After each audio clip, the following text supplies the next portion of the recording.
संजना ने हमारी master class 4 को सुना, जिसका टाइटल है फिजिकल वायलेंस से कैसे बचें। इसी क्लास में हमने वर्बल वायलेंस और फाइनेंशियल वायलेंस की बात भी की है, जिसे सुनकर संजना ने पूछा है कि फाइनेंशियल वायलेंस को कैसे रोका जा सकता है। संजना को लगता है कि क्योंकि हमारी सोसाइटी में अधिकतर महिलाएं जॉब नहीं करती या अर्न नहीं करती, पैसे नहीं कमाती, डिपेंडेंट होती हैं, और फिर उनके द्वारा किए गए घर और बच्चे संभालने के काम को कोई इंपॉर्टेंस भी नहीं दी जाती, इसीलिए वो फाइनेंशियल वायलेंस का शिकार होती हैं। हेलो एवरीवन, मैं Sumita Shritara school of wellbeing से, और मेरे साथ हैं श्रीतारा की फाउंडर और relationship expert Shanti Pahwa, retired associate professor Delhi university. तो आज हम बात करेंगे कि घरों में हो रही फाइनेंशियल वायलेंस को रोकने के लिए क्या किया जा सकता है। Over to Shanti ma'am. देखिए सुमिता, जहां तक बात फाइनेंस की है, वो लगभग सभी का मसला होता ही है। हर व्यक्ति अपनी दाल रोटी कमाकर खाए, ये उसकी जिम्मेवारी है। यानी इस तरह देखें तो ये पति की जिम्मेवारी है और पत्नी की भी है कि दोनों ही अपनी अपनी दाल रोटी कमाएं। एडल्ट होने के बाद सभी अपने लिए आप ही कमाएं, क्यों कोई और किसी भी दूसरे सशक्त एडल्ट को कमाकर खिलाए। तो क्या यहाँ आपका मतलब है कि इस मसले को हल करने के लिए हस्बैंड वाइफ अपने अपने लिए कमाएं और घर का खर्च बराबर बराबर करें और बच्चों के लिए भी दोनों बराबर खर्च करें? देखो, देखने सुनने में ये बात एकदम अप्रोप्रिएट ही लगती है, लेकिन इस ढंग से सोचा जाए तो फिर बाकी सब भी तो बराबर करने की जरूरत होगी। जब दो व्यक्ति अपने बच्चों के साथ परिवार बनाकर रहते हैं तो फिर पैसे के अलावा भी बहुत सारी और बातें होती हैं। जैसे कि बच्चा लेडी को 9 महीने पेट में रखना होता है। वहां बराबरी नहीं हो सकती कि 4.5 महीने आदमी पेट में रखेगा और 4.5 महीने लेडी। और ये भी नहीं हो सकता कि एक दिन दूध हस्बैंड पिलाए और एक दिन वाइफ। और फिर बच्चा पैदा करने की वैल्यू क्या लगाई जा सकती है? और फिर शुरुआत के सालों में बच्चे की जो केयर करनी पड़ती है वो मदर ही करती है, उसकी क्या मार्केट वैल्यू हो सकती है? और फिर पति ने अगर सालों साल अकेले ही कमाया हो, उसे तो क्लियरली देखा भी जा सकता है, तो उसमें से ये सब माइनस करें तो क्या बाकी रह जाता है? इसका हिसाब लगाया ही नहीं जा सकता। और फिर बात सिर्फ इतनी तो नहीं है। पर मुझे लगता है कि पैसे लाइफ में बहुत ज्यादा इंपॉर्टेंस भी रखते हैं। कहीं यही तो कारण नहीं है कि मार्केट वैल्यू पैसे कमाने की ज्यादा है और ज्यादा इंपॉर्टेंस भी है पैसे कमाने की? देखिए, घर संभालना और बच्चों को बड़ा करना भी इक्वली इम्पोर्टेंट है, क्योंकि पैसे सीधे सीधे तो उपयोग में नहीं आते।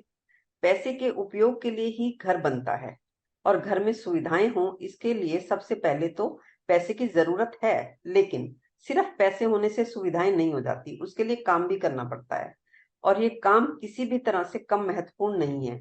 और पहले तो इसका महत्व महिलाओं को समझना होगा। अगर महिलाएं खुद ही इसकी इंपॉर्टेंस को नहीं समझेंगी तो दूसरों को कैसे इसकी इंपॉर्टेंस बता पाएंगी? और फिर मैरिज में अगर सिर्फ फाइनेंशियल मैटर का ही एकमात्र पहलू होता, यानी सिर्फ यही एक मूल बात होती, तो तोल मोल कर मामला निपट ही जाता। यानी 50,000 अगर खर्चा हो तो सीधा सा हिसाब है, दोनों में 25-25 खर्चा बढ़ जाता, बात बराबर हो गई और समस्या सॉल्व हो जाती। जो लोग ऐसा करते हों या जो लोग ऐसा कर लें, उनके बीच समस्याएं खत्म हो ही जानी चाहिए, लेकिन ऐसा होता नहीं है। ठीक है, आपका कहना है कि घर के काम की इम्पोर्टेंस पहले उसे करने वाले को समझनी होगी, तभी कोई और समझेगा ना। पर तो इसमें क्या हर्ज है कि हस्बैंड वाइफ दोनों काम करें और सारा खर्चा 50-50 करें? देखो, बच्चों को पाल पोस कर बड़ा करना अपने आप में एक फुल टाइम जॉब है, और परिवार में आधा काम तो है बच्चों को पालना, और बाकी का आधा काम है घर में पैसे लाना। ऐसे में एक पार्टनर ही बाहर जाकर पैसे कमाए और दूसरा बच्चों को देखे, घर को देखे, तभी व्यवस्था चल सकती है। तो जो भी घर और बच्चों को देखता है वो किसी भी तरह से दूसरे से कम नहीं होता, और इसलिए जो भी कमाई घर में आती है उस पर दोनों का बराबर अधिकार है। मुझे लगता है कि स्पाउस के अलावा अगर कोई दो फ्रेंड्स या कुलीग्स साथ में रहते हैं और खर्चा बराबर बराबर बांट लेते हैं और काम भी बराबर बांट लेते हैं, तो बिना झंझट रहते ही तो हैं। तो अगर कपल्स भी ये सिस्टम फॉलो कर लें तो बेहतर नहीं होगा? देखो, हस्बैंड वाइफ का जो रिलेशन है ना, वो वैसा नहीं हो सकता जैसे तो दो दोस्त साथ में रहते हो। जैसे हो सकता है आप लोग भी कहीं रहे हो, 2 रूम का या 4 रूम का घर लेकर, 4 लड़के या लड़कियां रहते ही हैं, और फिर खर्चा बराबर बराबर बांट लेते हैं, और काम भी बराबर बांट लिया जाता है। हालांकि वहां भी झंझट होते ही हैं कि ये शोर ज्यादा मचाता है, इसके मिलने वाले ज्यादा आते हैं, ये काम करता ही नहीं है, ये घर को गंदा रखता है। पर फिर भी वो थोड़ी ठीक ठाक समझ हो मिलकर रहने की, तो बिना परेशान हुए इकट्ठे रह भी लेते हैं। पर जब पति पत्नी साथ रहते हैं और दोनों ही काम करते हैं, तो घर के काम अलग तरह से हैंडल होते हैं। उसमें दोनों को कुछ सेक्रीफाइसेस करने पड़ते हैं। उनका स्ट्रगल अलग तरह का होता है। दोनों को एक दूसरे का उतना साथ नहीं मिल पाता जितना कि एक के काम करने से मिलता है।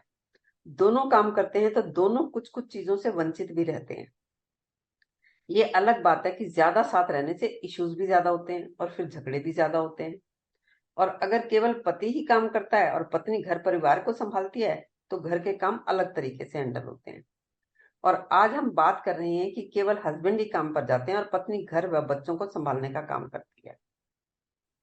हाँ, पर जैसा कि संजना का आगे ये भी कहना है कि अगर सिर्फ पति ही कमा रहा है, तो पत्नी का अपने पति द्वारा कमाए गए पैसे पर कितना हक है? इस पर संजना को आप क्या कहेंगी? देखो, इसके लिए सबसे पहले तो तुम्हें स्पष्टता हो कि अगर मैं जॉब नहीं कर रही तो उसके पीछे कारण है, और ये शादी के वक्त का दोनों का ही निर्णय रहा होगा। अगर किसी को जॉब करने वाली लड़की से ही शादी करनी थी तो वो ढूंढ लेता जॉब वाली लड़की। दोनों का ही तो डिसीजन होगा कि वाइफ को जॉब करनी है या नहीं करनी है। खैर, जैसा कि मैंने पहले कहा कि जब दो लोग अपने बच्चों के साथ एक परिवार की तरह रहते हैं, तो मसले दूसरे होते हैं। जैसे कि घर का फूड बनाना या बनवाना भी तो टास्क ही होता है। कोई तो करेगा, उसकी कीमत नहीं लगाई जा सकती। 2 वक्त घर का खाना मिले, इसकी क्या कीमत हो सकती है? ऐसे ही घर में कोई रिपेयर का काम है, घर की कोई चीज टूट गई है, तो फैसलों में और काम करवाने में भी दोनों का ही इन्वॉल्वमेंट होता है। तो जो ना तो वाइफ अकेले कर सकती है, ना ही हस्बैंड अकेले कर पाते हैं। तो ऐसी हर चीज की कीमत को आंका नहीं जा सकता, बताया नहीं जा सकता। और ऐसा भी होता है कि वाइफ को कोई ट्रबल हो जाए या हस्बैंड को कोई ऐसी दिक्कत हो जाए कि सालों साल तक इलाज करवाना पड़ जाए, तो कैसे हिसाब करोगे? ऐसा तो किसी के साथ भी हो सकता है, किसी की भी कोई गारंटी तो है नहीं। तो पति पत्नी का जो ये मामला है, उसे अलग तरीके से ही देखना होगा। ये कोई रूम शेयरिंग का मामला नहीं है। यहाँ मेरा एक प्रश्न है आपसे कि अगर हस्बैंड वाइफ दोनों ही वर्किंग हैं, तब बच्चों के मामले में तो काम और खर्चा बराबर बांटा ही जा सकता है। देखो, बच्चे में दोनों के प्राण होते हैं, लेकिन पैदा तो एक ही करता है। पति का एक तो 3 मिनट का ही होता है, फिर 9 महीने तो पत्नी का काम होता है। और तुम इन चीजों की कीमत तय कर सकते हो तो कर लो हिसाब किताब। कैसे तय करोगे घर को घर बनाए रखने में कितना पति का रोल है और कितना पत्नी का रोल है? असल में ये समस्या मल्टी डायमेंशनल है। बहुत से पहलू हैं इसके। डिपेंड इस बात पर भी करता है कि हस्बैंड का किस तरह का बिजनेस है या किस तरह की जॉब है, और फिर वाइफ भी क्या पैशन रखती है। जब दोनों में से कोई एक अपने काम में इतना इन्वॉल्व होता है कि उसे ना तो अपने खाने का होश है, ना ही अपने बच्चों के बारे में कुछ भी करने या सोचने तक की फुर्सत है। हाँ, सही कह रही हैं आप। समस्या मल्टी डायमेंशनल है, बहुत से पहलू हैं।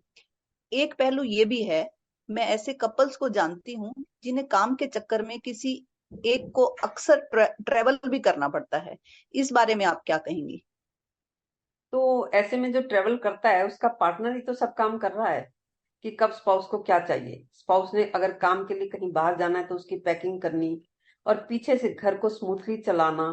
बच्चे बीमार हैं तो उनको डॉक्टर के पास ले जाना, उनकी प्रॉपर देखभाल करना, उनके स्कूल की मीटिंग्स अटेंड करना, उनके होमवर्क का, उनकी फिजिकल एक्टिविटीज पर ध्यान देना, सब घर पर रहने वाले पार्टनर की ही तो जिम्मेवारी होती है।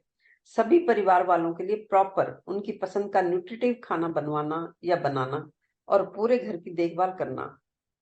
जब वर्किंग पार्टनर घर आए तो उसे अपने कपड़े, अपने कमरे की चादर सब एकदम टिच मिले, इस बात का ध्यान आखिर वही नॉन वर्किंग पार्टनर ही तो करता है। कोई घर की मेड छुट्टी पर चली जाए या काम छोड़कर चली जाए तो घर के काम को फिर भी कैसे मैनेज करना है, या दूसरी मेड को लगाने का काम, सारा ही तो इस पार्टनर पर आता है। अगर आपको अपने काम के साथ ये सब भी मैनेज करना पड़े तो आप कैसे अपने काम को पूरी तरह से बेफिक्र होकर कर सकते हो? इससे फर्क नहीं पड़ता कि कौन वर्किंग है, हस्बैंड या वाइफ। इसे तुमने का और की मूवी में भी देखा ही होगा। सही कह रही हैं आप। घर में रहकर घर और बच्चे संभालना किसी भी हालत में पैसे कमाने से कम नहीं आंका जा सकता। यहाँ एक बात ये भी है कि अभी हालांकि यहाँ इंडिया में देखने को नहीं मिलता या कम मिलता है, लेकिन विदेशों में ऐसा होता है कि जब बच्चे छोटे होते हैं तो दोनों में से कोई भी एक पार्टनर अपने काम से ब्रेक ले लेता है। हाँ, क्योंकि जैसा मैंने पहले भी कहा कि जब तक बच्चे छोटे होते हैं, बच्चों को पालना और घर को संभालना आधा काम है और पैसे कमाना दूसरा आधा काम है, और किसी का काम दूसरे से कम नहीं है। और इन सब के अलावा और भी काम हो सकते हैं। सपोज हस्बैंड के पेरेंट्स बीमार हो जाएं और उन्हें केयर की जरूरत हो, तो हस्बैंड को तो काम पर जाना होता है। कैसे वो अकेले केयर कर सकता है? तो मिलजुल कर ही तो करोगे। और अगर वो पेरेंट्स तुम्हारे साथ ना रहकर कहीं और रहते हैं, तो तुम में से किसी एक को उनके घर जाकर सेवा करनी पड़ सकती है, या उनको अपने पास बुलाकर भी सेवा करनी पड़ सकती है। बच्चे की कोई ऐसी समस्या हो जाए जिसमें पता नहीं क्या क्या करना पड़ जाए, फिर कोई कुछ करता है तो कोई कुछ करता है। हाँ बिल्कुल। जब हम परिवार बनाने की ऑप्शन चूज करते हैं तो बच्चों और पेरेंट्स की तरफ जिम्मेदारी तो इस ऑप्शन के साथ जुड़ी ही है। अब मेरा यहाँ फिर आपसे एक प्रश्न है कि क्या आपको ऐसा नहीं लगता जहां हस्बैंड वाइफ दोनों अर्न करते हैं वहां फाइनेंशियल इश्यूज होते ही नहीं? नहीं सुमिता, ऐसा नहीं होता। जो हस्बैंड वाइफ दोनों ही काम करते हैं, फाइनेंशियल इश्यूज उनके भी होते हैं। ऐसा हमेशा नहीं होता कि जो लेडीज जॉब करती हैं वो फाइनेंशियली इंडिपेंडेंट होती हैं। हमारे पास कितनी ऐसी महिलाएं आई हैं जो कि जॉब करती हैं, लेकिन अपने पैसे वो ज्वाइंट अकाउंट में डालती हैं, और फिर जब भी पैसे की जरूरत होती है तो उन्हें पति से ही पैसे लेने पड़ते हैं। आपका मतलब है कि फाइनेंशियली इंडिपेंडेंट होने के बावजूद भी क्या उनसे जबरदस्ती पैसे जॉइंट अकाउंट में डलवाए जाते हैं और फिर उनको पैसे मांगकर और पति की परमिशन से ही खर्चा करना पड़ता है? नहीं नहीं, इसमें ऐसा नहीं है कि पति ही दोषी हो। इसमें पत्नियां बराबर की जिम्मेवार हैं। हमारी प्रोग्रामिंग ऐसी होती है कि घर के काम घरवाली को करने हैं और सारे पैसे का हिसाब किताब घरवाले ने ही करना है।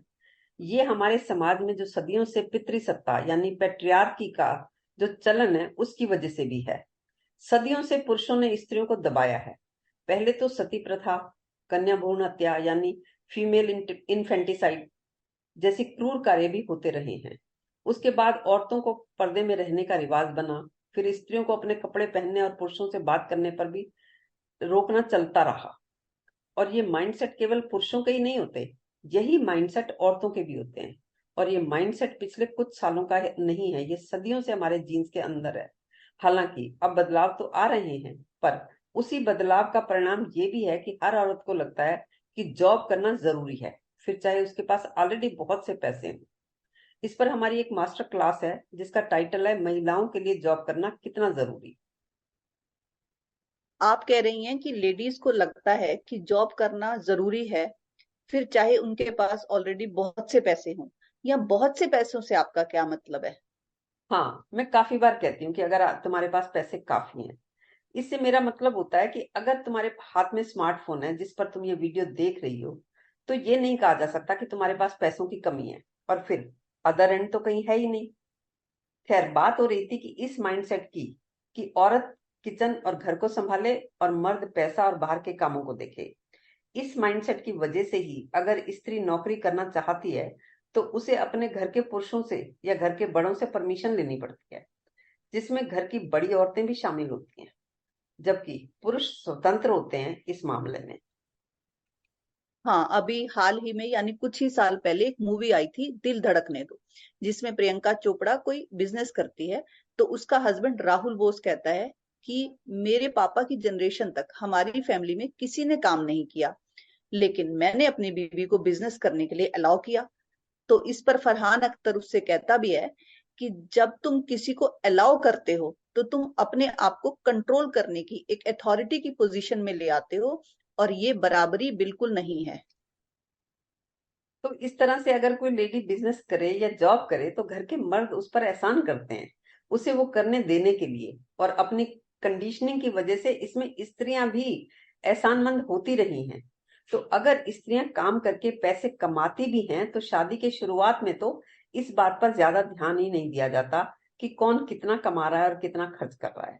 और घरों में ये चलता ही रहता है कि फाइनेंशियल फैसले ज्यादातर पुरुष ही लेते रहते हैं कि किस चीज पर कितना खर्चा करना है और कितनी और कहाँ सेविंग्स करनी है, और अगर किसी दोस्त या रिश्तेदार को पैसे देने हैं या नहीं देने, ये फैसले ज्यादातर पुरुष ही करते हैं।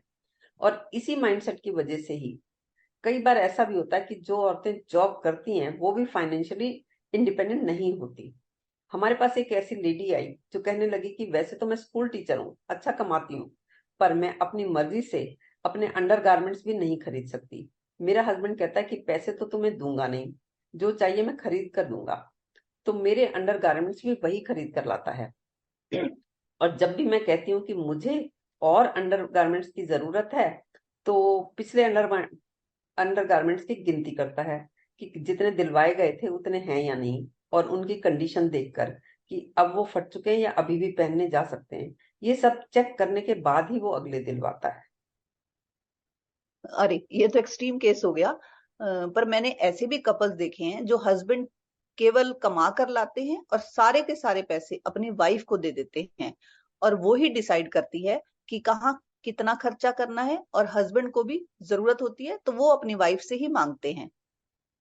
हाँ बिल्कुल, ऐसे लोग भी होते ही हैं, लेकिन जनरली लेडीज अपनी प्रोग्रामिंग की वजह से खुद का ही वर्थ नहीं जानती। तो सिर्फ पुरुषों का ही नहीं, औरतों के खुद के मन में भी यही होता है कि मैं तो कमाती नहीं तो किस हक से मांगू पैसे अपने पति से।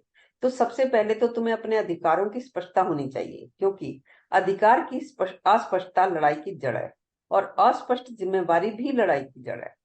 मैं नहीं कहती कि सारे पुरुष तो आराम से पैसे दे देते हैं, पर महिलाएं अपने अधिकारों की अस्पष्टता की वजह से पैसे मांगने में या पैसे लेने में सकुचाती रहती हैं। बहुत से पुरुषों में भी यही भाव भरा होता है कि औरतों को ज्यादा पैसे और ज्यादा छूट देनी ही नहीं चाहिए, क्योंकि उनके जीन्स में भी बरसों बरसों से या कहें सदियों से यही भरा गया है। तो बात यह है कि जब एक स्त्री और एक पुरुष एक परिवार बनाकर रहते हैं, तो ये नहीं हो सकता कि हर बात में बराबरी की जा सके। अब मुकेश अंबानी ने एक टीचर से शादी की। अगर तुम सोचो कि मुकेश ने कितना कमाया और घर पर लगाया, और नीता अंबानी ने कितना कमाया और घर पर कितना खर्च किया, तो कैसे हिसाब लगाया जाएगा? जो नीता अंबानी ने घर को फाइनेंशियल सपोर्ट दिया, वो मुकेश अंबानी के मुकाबले में एक कण भी नहीं था। और दूसरी तरफ सुधा मूर्ति का भी एग्जाम्पल आपके सामने है। सुधा मूर्ति और नारायण मूर्ति दोनों ने मिलकर ही इतना बड़ा बिजनेस खड़ा किया। हर तरह से दोनों का कंट्रीब्यूशन था घर की फाइनेंशियल पोजीशन को आगे बढ़ाने में। लेकिन बच्चों को बड़ा करने में तो मदर का ही रोल होता है, वहां बराबरी हो ही नहीं सकती। तो बराबरी की बात के साथ इन बातों को भी देखना ही होगा कि हम कामों को साथ होने को तोल नहीं सकते। फिर जब बच्चा पैदा हो ही जाता है तो फादर तो करीब करीब सिर्फ पैसे ही देता है उसे पालने में। जो मदर का रोल होता है वो मदर ही करती है, बराबरी कहाँ हो पाती है।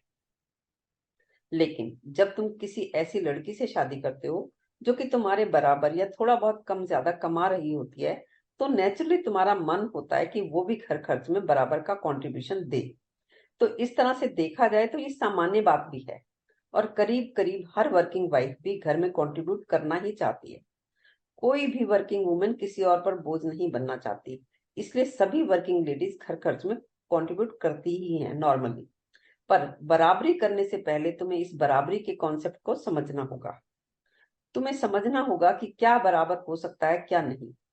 अगर तुमने बिना समझे ही बराबरी करने की कोशिश की, तो तुम उसे बराबर करने की कोशिश करोगे जो बराबर हो ही नहीं सकता। ये तो तुम असंभव का प्रयास करोगे फिर, अगर तुम इस बात को ही ना समझो कि क्या बराबर किया जा सकता है और क्या नहीं। आप कह रही हैं कि बराबरी करने से पहले तुम्हें इस बराबरी के कॉन्सेप्ट को समझना होगा कि क्या बराबर किया जा सकता है क्या नहीं। इस बात को थोड़ा और क्लियर करें। असल में शादी में और भी बहुत सारे एस्पेक्ट्स हैं जिन्हें कि तय नहीं किया जा सकता। तो वही मन आराम में रहेगा जो देख सकता है कि क्या तय किया जा सकता है और क्या नहीं किया जा सकता। बातें बहुत सी हैं, जैसे सबसे इंपॉर्टेंट बात तो यही है कि अगर आपके पास ऑलरेडी पैसे काफी हैं। उसके बाद आता है कि किसी का मन होता है जॉब करने का, किसी का मन नहीं भी हो सकता। और बात यह भी है कि किसी की क्या क्वालिफिकेशन है तो किसी की क्या। किसी के पास क्या स्किल है तो किसी के पास क्या। काबिलियत में भी फर्क होता है। ये अलग अलग क्वालिफिकेशन होना या अलग अलग स्किल होने में या के फर्क होने में कोई नीचा कोई ऊंचा नहीं हो जाता। बात इतनी सी है कि हर व्यक्ति, वो चाहे मेल हो या फीमेल हो, कुछ ना कुछ तो अच्छा कर ही सकता है। हम सब एक सेंस में एक दूसरे से अलग हैं, जैसे कि हम सब अलग दिखते हैं, हम सब अलग सोचते हैं और हमारे अलग अलग स्किल्स हैं। कोई गाना अच्छा गाता है या गाती है, कोई पेंटिंग अच्छी कर लेता है या कर लेती है, कोई अच्छी फिल्म बना लेता है या बना लेती है, कोई अपनी बात को अच्छी तरह से कम्युनिकेट कर सकता है, कोई किचन में अच्छी है तो कोई मेडिकल फील्ड में अच्छा है। नेचर को हर तरह के लोग चाहिए, इसलिए ये नेचर की डिमांड है कि सब में अलग अलग स्किल्स डेवलप हो, वो चाहे कोई स्त्री हो या पुरुष। हमारे अंदर कोई फर्क नहीं सिवाय शारीरिक बनावट के और शारीरिक स्ट्रेंथ के। अब शारीरिक स्ट्रेंथ के करीब करीब सभी काम मशीनों से होने लगे हैं। तो नेचर चाहती है कि कोई अच्छा सिंगर बने तो कोई अच्छा डॉक्टर बने, कोई अच्छा इंजीनियर बने तो कोई अच्छा फिल्म मेकर, कोई अच्छी होम मेकर हो और कोई अच्छा बिजनेसमैन हो या बिजनेस वीमेन हो, तो कोई अच्छा पेंटर बने। तो इस सबको समझने की जरूरत है। ये सब समझने के बाद तुम फ्लेक्सिबल हो जाते हो, तब तुम अपनी समस्याओं को बेहतर ढंग से डील कर पाते हो। लेडीज पैसा कमाकर घर में फाइनेंशियली कंट्रीब्यूट कर भी सकती हैं, नहीं भी कर सकती। इसके बहुत सारे एस्पेक्ट्स हैं, ये बहुत सी बातों पर डिपेंड करता है। उन सबको देखते हुए हर लेडी अपने लिए आप फैसला ले सकती है। अगर आप ये अपेक्षा करें कि सभी लेडीज को कम से कम फाइनेंशियली कंट्रीब्यूशन तो करना ही चाहिए, तो ये नहीं हो सकता और इसकी जरूरत भी नहीं है। हाँ, जब बच्चे बड़े होकर अपने अपने काम में लग जाते हैं, उसके बाद भी जीवन काफी बचता है, तो सभी का मन कर सकता है कि कुछ सार्थक करने को हो। तो जो भी लेडीज कुछ करना चाहती हैं वो चाहे तो कर भी सकती हैं। आप कह रही हैं कि हर लेडी फाइनेंशियली कंट्रीब्यूट करे ही, इसकी जरूरत नहीं है, वो कर भी सकती है नहीं भी कर सकती। ये बात तो समझ में आ गई। पर मुझे लगता है कि अपने खर्च के लिए किसी और से पैसे मांगना प्लेजेंट तो नहीं लगता, किसी को बड़ी झिझक महसूस होती है। देखो सुमिता, ये सब समझने के बाद तुम्हें क्लैरिटी होगी कि जो पैसे तुम्हारे हस्बैंड कमाते हैं उन पर तुम्हारा भी हक है, तो तुम्हें उनसे पैसे लेने में झिझक महसूस नहीं होगी। पर ये क्लैरिटी होने पर भी अगर हस्बैंड ही पैसे देने में दिक्कत करते हैं या मना भी नहीं करते पर पैसे देते भी नहीं है, तो तुम्हें बार बार मांगने पड़ते हैं, तो इस पर काम किया जा सकता है कि कैसे तुम एक बार इस इश्यू को रिजॉल्व कर लो और कुछ ऐसा इंतजाम करो कि वो अपने आप पैसा तुम्हारे अकाउंट में डालें या फिर घर की किसी ऐसी जगह पर रखें कि तुम्हें उनसे पैसे मांगने ना पड़े। ये अपने आप में एक पूरा काम है जिसे समझ कर करने की जरूरत है।